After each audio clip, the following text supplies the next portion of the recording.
বিগত আন্দোলনে যারা প্রাণ দিয়েছে, যাদের দীর্ঘ আন্দোলনের কারণে আজকে আমরা এখানে এসে পৌঁছেছি, তাদের প্রতি শ্রদ্ধা জানাচ্ছি। শ্রদ্ধা জানাচ্ছি বেগম খালেদা জিয়ার প্রতি, যার সর্বত্যাগ ব্যতীত আমরা শক্তি অর্জন করতে পারতাম না। উনি শেখ হাসিনাকে ডিফাই করে জেলে গিয়ে জীবনের বিনিময়ে আমাদেরকে শক্তি দিয়েছেন, সাহস দিয়েছেন, যার কারণে আমরা 15 বছর ধরে রাস্তায় ছিলাম। আমাদের শত শত নেতা কর্মী প্রাণ দিয়েছে, গুম হয়েছে, খুন হয়েছে। 60 লক্ষ নেতা কর্মী আজকে মিথ্যা মামলার শিকার হয়েছে, চাকরি হারিয়েছে, ব্যবসা হারিয়েছে, বাড়িঘর ছেড়ে রাস্তায় রাস্তায় থেকেছে, ধান খেতে থেকেছে। তাদের সকলের প্রতি আমি সম্মান এবং শ্রদ্ধা জানাচ্ছি। আজকের বিষয় যেটা অত্যন্ত অনেকে বলছেন ভারী বিষয়, বিষয়টি ভারী এই জন্য এটা নিয়ে আমরা এনাফ নিজেদের মধ্যে কোনো সময় কোনো কনভারসেশনে যাইনি। It's like elephant in the room, it's an elephant in the room. কেউ ডিসকাস করছে না, সাহস করে কথাগুলো বলছে না। এমন একটা বিষয় থেকে আমরা দূরে সরিয়ে রেখেছি সবসময়, অ্যাজ ইফ এমন একটা স্পর্শকাতর, এটা কথা বলা যাবে না। তো আজকে দেশে একটা ভালো পরিবেশ সৃষ্টি হয়েছে। আমি অত্যন্ত আনন্দিত এই বিষয়টি আপনাদের সামনে নিয়ে এসেছেন আজকে, এবং এইটা কিন্তু ডেমোক্রেটিক ওভারসাইট যেটা বলা হয় অনেকগুলো বিষয়ের মধ্যে, এই বিষয়ের উপর ডেমোক্রেটিক ওভারসাইট দরকার আছে, সার্বক্ষণিকভাবে ডেমোক্রেটিক ওভারসাইট দরকার আছে। সেটা কনভারসেশনের মাধ্যমে হোক, সেটা পার্লামেন্টের মধ্যে হোক। Parliament also must have oversight. একটা দেশের ন্যাশনাল জিওপলিটিক্স কি হবে, আমার সিকিউরিটি কি হবে, এটার অত্যন্ত গুরুত্বপূর্ণ।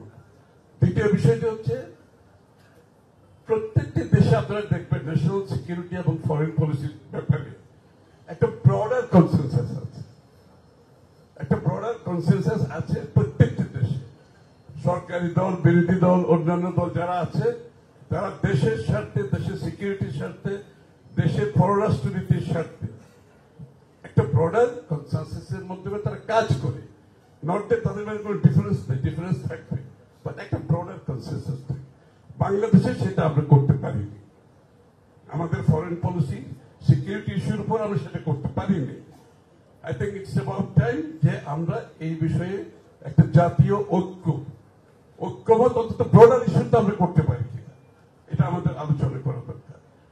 এখানে সিকিউরিটি ইস্যু আলাপ করতে গেলে আপনাকে আমাদের প্রথমে আমাদের বাংলাদেশে আমাদের কি কোনো সত্যিকার অর্থে ন্যাশনাল সিকিউরিটি আর্কিটেকচার আছে? আমার তো মনে হয় আমাদের কোন ন্যাশনাল সিকিউরিটি আর্কিটেকচার বাংলাদেশের নাই। এবং সিকিউরিটি বস্তুত পক্ষে আমি যেটা বারবার বলি, এক্সিকিউটিভ, লেজিসলেচার, জুডিশিয়ারি, সব লাইনগুলো ব্লার্ড হয়ে গেছে, সবগুলো এক জায়গায় গিয়ে জমা হয়েছে, যেটা শেখ হাসিনাকে কৃতিত্ব দেওয়া ছাড়া আর কিছু দেওয়া যাবে না। খুব সাকসেসফুলি উনি এই কাজটা করতে পেরেছে, এবং তার মধ্যে সিকিউরিটি এবং ফরেন পলিসি তার মধ্যে অন্যতম। তাই আমি মনে করি আজকে আমাদেরকে সিকিউরিটির ব্যাপারে, ফরেন পলিসি, বিশেষ করে সিকিউরিটির ব্যাপারে আমাদের একটা জাতীয় সিকিউরিটি আর্কিটেকচার করার প্রয়োজন আছে। এবং এইখানে আমাদের যত ধরনের সিকিউরিটি ইস্যুস আছে, প্রবলেমেটিক যত সিকিউরিটি ইস্যুস আছে, security is a wider range. Security মানে খালি আমাদের বর্ডারে খুন হচ্ছে কিংবা কেউ আক্রমণ করবে সেটা না। এটা সিকিউরিটি বলতে সাইবার সিকিউরিটি থেকে শুরু করে আপনার ফুড সিকিউরিটি থেকে শুরু করে আপনার ফুড চেইন সিকিউরিটি থেকে আপনার এনার্জি সিকিউরিটি থেকে শুরু করে, কারণ এগুলো প্রত্যেক কিছু কিন্তু সিকিউরিটির সাথে জড়িত। আপাত দৃষ্টিতে মনে হচ্ছে না এটা বোধহয় এনার্জির সাথে সিকিউরিটি। ইয়েস, সিকিউরিটির দরকার আছে। আমার ফুড সিকিউরিটির সাথে আমার ফুড মুভমেন্ট, ফুড চেইন, আমার কোনো ডিসরাপশন হচ্ছে কিনা এটা আমাকে বুঝতে হবে। সুতরাং এইটার একটা focal point. National security architecture ব্যতীত আপনি কোনো ফোকাল পয়েন্ট থাকবে না। একটা ফোকাল পয়েন্ট থাকতে হবে যেখানে এগুলো অ্যাড্রেস করতে হবে। ইয়েস, দ্যাট সিকিউরিটি আর্কিটেকচার অ্যালোক কাজ করতে পারবে না। এখানে এইটার কি কম্পোজিশন হবে এটা আমরা পরে আলোচনা করতে পারি, কিন্তু এটারও আবার একটা ওভারসাইট দরকার আছে। সেটা ডেমোক্রেটিক ওভারসাইট, পার্লামেন্টের ওভারসাইট দরকার আছে। যেমন আমাদের দেশে সত্যিকার অর্থে একটা আমাদের গোয়েন্দা সংস্থা, যে কথাগুলো কেউ বলতে সাহস করে না, গোয়েন্দাদের সম্বন্ধে আলোচনা করা তো একটা ভয়ের ব্যাপার। তাই ছিল, আমরা যখন প্লেনে উঠতেছি তখন গোয়েন্দা সংস্থা বলছে খসরু সাহেব এখন প্লেনে উঠতেছে। আমি প্লেনে উঠতেছি, এটা একটা নিউজ আর কি ওদের জন্য। মানে আমার মুভমেন্ট বাসায়, বাড়িতে, আমার অফিসে, সব জায়গায় আই এম আন্ডার ওয়াচ। আমার টেলিফোন, আমার ফ্যামিলি, আমার ওয়াইফ। তো গোয়েন্দা সংস্থার কাজ তো এগুলো না। ন্যাশনাল সিকিউরিটি যেখানে কোনো কিছু অ্যাড্রেস করা হচ্ছে, তাহলে আমাদের গোয়েন্দা সংস্থার রোল কি হবে ন্যাশনাল সিকিউরিটি আর্কিটেকচার আন্ডারে, এটা আমাদেরকে সিদ্ধান্ত নিতে হবে। তাদের কাজ যে বাংলাদেশের সিটিজেনদের বিরুদ্ধে তাদেরকে ফলো করা, তাদেরকে সার্ভেইলেন্সে রাখা, এর থেকে বের হয়ে, কালচার থেকে বেরিয়ে এসে তারপরে আবার ফান্ডামেন্টালিস্ট বলে, ইসলামিস্ট বলে যাকে তাকে তার বিরোধিতা করছে মনে করে তাকে ভিক্টিমাইজ করা। তা আমাদের গোয়েন্দা সংস্থার রোল কিন্তু আমাদেরকে সিদ্ধান্ত নিতে হবে আগামী দিনে। গোয়েন্দা সংস্থা, আমাদের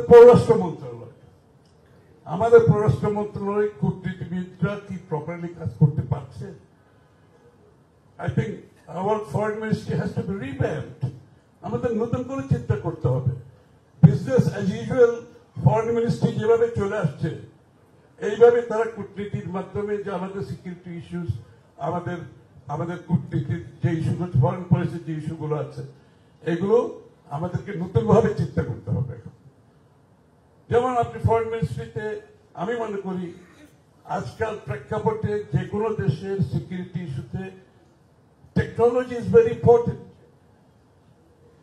টেকনোলজি অত্যন্ত গুরুত্বপূর্ণ আপনার ডিপ্লোমেসির জন্য, আপনার কূটনীতিবিদদের জন্য। এবং এআই, আর্টিফিশিয়াল ইন্টেলিজেন্স, আপনি অত্যন্ত গুরুত্বপূর্ণ। আপনার কমিউনিকেশন টুলস, যেটার মাধ্যমে আপনার ডিপ্লোমেসি, আপনি ন্যারেটিভ ক্রিয়েট করবেন, কাউন্টার ন্যারেটিভ দেবেন। যে আপনার ভারতে যেমন ইদানিংকালে যে আমরা যে বিষয়গুলো দেখছি, যে ইন্ডিয়াতে যে একটা ন্যারেটিভ ক্রিয়েট করেছে, সিরিয়াস ন্যারেটিভ, বাংলাদেশের মাইনরিটির অপারেশন হচ্ছে, তারপরে আপনার এখানে ফান্ডামেন্টালিজমের যে ইস্যু, বাংলাদেশের যে সিকিউরিটি ইস্যু, ইত্যাদি ইত্যাদি। কথা হচ্ছে এইটার আপনাকে কাউন্টার ন্যারেটিভ তৈরি করার জন্য আপনার ডিপ্লোম্যাটিক্যালিও আপনাকে এগুলো কাজ করতে হবে। নট নেসেসারিলি আপনি এখানে, আমি বলতেছি না আপনি ফেসবুক পোস্টিং এর কথা বলছেন, বাট আপনি টেকনোলজিক্যালি কমিউনিকেশন টুল, এআই এর মাধ্যমে our diplomatic activities should be considered in the future.